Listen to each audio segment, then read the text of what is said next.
Hello YouTube land. This is the Comic Book Ninja with another comic book video.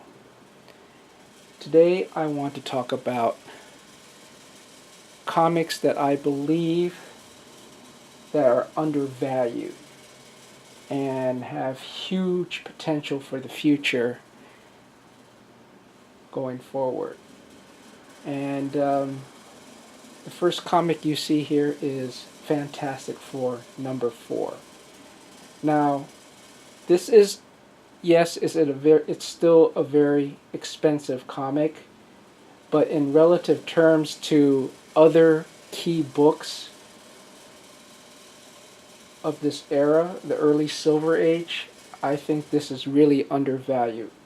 I mean, you see recent books like Fantastic Four, which for a while was undervalued, just shoot up in price. I think the Submariner is a really underrated and undervalued character. The reason being is that he is essentially the very first character in the history of Marvel Comics going back to the Golden Age. This is 1939. He first appeared in, I think, Famous Funnies 3, and then Marvel Comics #1 with the Human Torch. So I believe Submariner, Human Torch, and Captain America are the trinity of the Marvel Golden Age. And, there's so many things going for this character. He's not only the very first Marvel character, predating Captain America and the Human Torch, he is also considered the first known mutant in the Marvel Universe. And, he's just super powerful. He's the king of his own nation, Atlantis. He's like an anti-hero. He's not always considered a hero. He's an anti-hero. He's even been a villain. So he's probably one of the most complex characters I can think of in the Marvel Universe. There's just so many directions you can go with him. He's just also one of the most powerful heroes slash villains or anti-heroes in the Marvel Universe. So in relative terms, yes, it's an expensive book, but I think this book has the potential to go much higher, because, in relative terms, I mean in terms like say Spider-Man,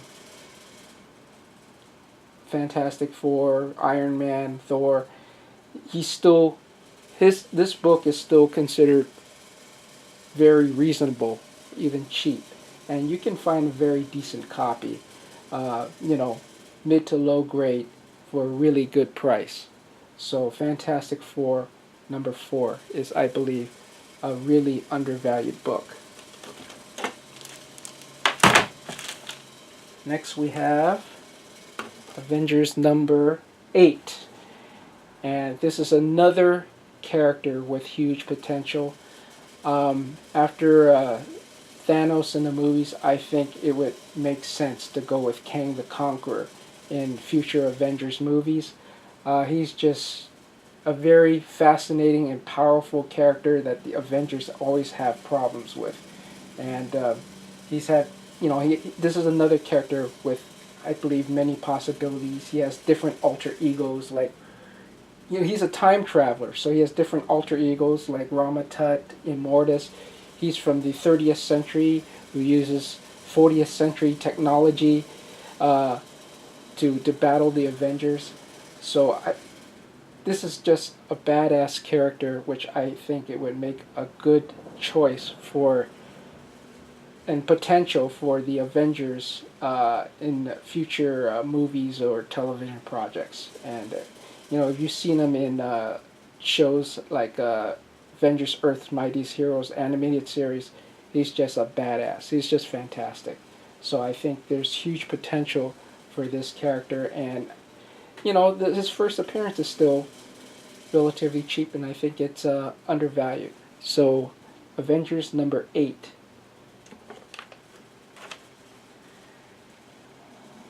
Now we have Fantastic Four #45. I know this book was hot for a while, and now it's gone way down because of the failure of the Inhumans, the abomination of the Inhumans television show. But just because the television show sucked, I believe these characters, are just too good and potentially too great to not have them in a future movie. Yes, the television show mishandled them badly, but these characters are just really fascinating. They're a royal family. They come from a offshoot of the human race, and they were experimented on by the aliens. And, they're a fascinating story with really interesting characters. So, the price of this comic has just has gone down, and I think it's a really good buy right now. You can find it. This is a VG 4.0 copy. You can still get the mid to high grades for a really decent price. So I think this book still is now undervalued, but it has potential, still has potential for the future, because as long as the characters are great like these are, then a bad TV show won't bring them down for long. So that's Fantastic Four number 45. Next we have Blue Beetle number 1 from 1967.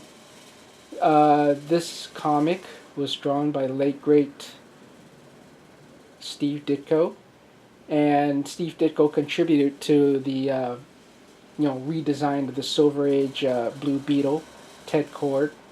This is not only a number 1 issue, but it's also the very first appearance of The Question, also created by Steve Ditko, and he is the inspiration for Alan Moore's Rorschach in the Watchmen TV series. And The Question, in my opinion, is another badass character with a great look, huge potential. He's an example of Ditko's belief in objectivism, which everybody knows is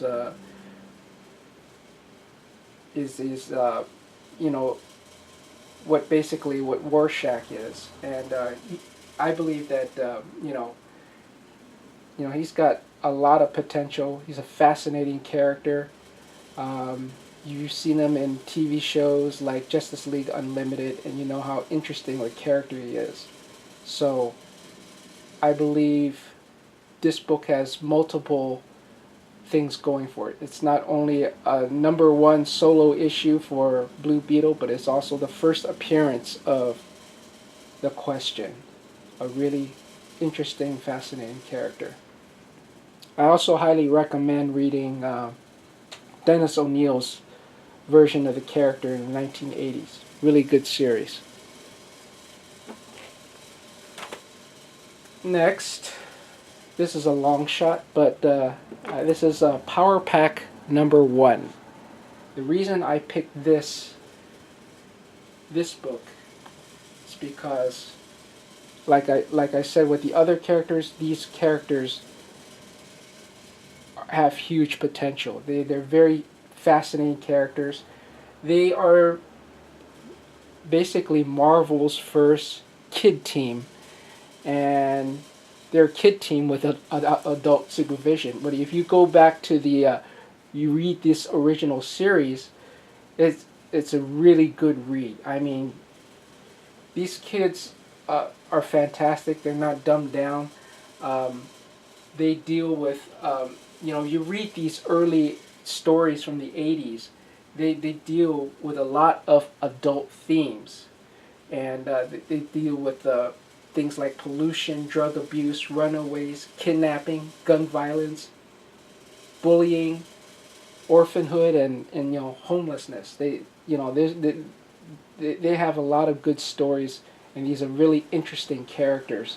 And to me, these characters would make total sense for Marvel and Disney if they want to expand the Marvel universe, because this is a take on superheroes that hasn't really been that much explored, and then the the Marvel movie universe or even television universe can definitely go in this direction because they're always looking for new hooks. This is a great potential for Marvel and Disney, especially they want to attract the family audience. This is the perfect characters to go in that new direction of more family oriented type characters and story. So Powerpack #1, I believe, has huge potential. It's very cheap. You can get it right now. I highly recommend reading it, but in terms of future TV and movie projects, this the prospects of this are just limitless for these characters. So Powerpack #1 is, I believe, a very undervalued book and can have future huge potential interests and fandom. Next, we have Alpha Flight #1, another very inexpensive book.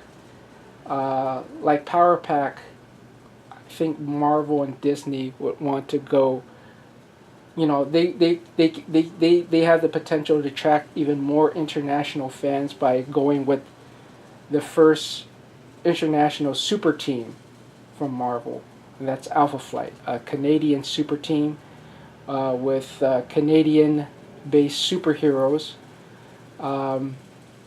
They were created, during the great Chris Claremont, John Byrne run of the XMen in the early '80s, and Alpha Flight was created by John Byrne, who's Canadian himself, and those early X-Men and Alpha Flight stories from the early '80s are just fantastic. They have some really great characters. Alpha Flight 1 is still really cheap, and this issue has the first appearances of the characters Puck and Marina, and this is their first solo book, of course. And the first character from Alpha Flight is Vindicator. He's known as Weapon Alpha in X-Men 109, I'm sorry, which is his very first appearance. And I think, it's a really good character. And it would make sense for Marvel to branch out to even more international, more internationally. Alpha Flight could be the first team to be that first branch to go international, to attract more international audiences, and they're a great team. This is the issue 109, CGC 9.4. This is the first appearance of Vindicator, or back then he was known as Weapon Alpha. In the comic series, he's known as Guardian. So he's been changed. They keep changing his name, but he's a really cool character. And this is the first appearance of the team, X-Men 120. It's a cameo appearance, but it's still the first appearance of the team. And this team, this issue, X-Men 120, is the first appearance of let's see, Sasquatch, North Star, Aurora, Shaman, those characters, and it also has Vindicator, an appearance by Vindicator. So this is the first appearances of several members of the Alpha Flight team. Even though it's a cameo, it's still the first appearance. So there you have it.